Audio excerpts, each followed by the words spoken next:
நான் C Joseph Vijay எனும் நான்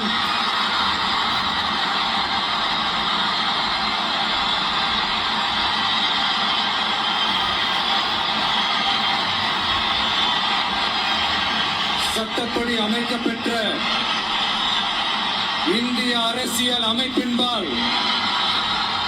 உண்மையான நம்பிக்கையும் மாறா பற்றும் கொண்டிருப்பேன் என்றும் இந்திய நாட்டின் ஒப்பில்லாத முழு முதல் ஆட்சியையும் உரிமையையும் நிலை நிறுத்துவேன் என்றும் தமிழ்நாட்டு அரசின் முதலமைச்சராக உண்மையாகவும் உளச்சான்றின்படியும் என் கடமைகளை நிறைவேற்றுவேன் என்றும் அரசியல் அமைப்பிற்கும் சட்டத்திற்கும் இணங்க அச்சமும் ஒருதலை சார்பும் இன்றி விருப்பு வெறுப்பை விலக்கி பலதரப்பட்ட மக்கள் அனைவருக்கும் நேர்மையானதை செய்வேன் என்றும்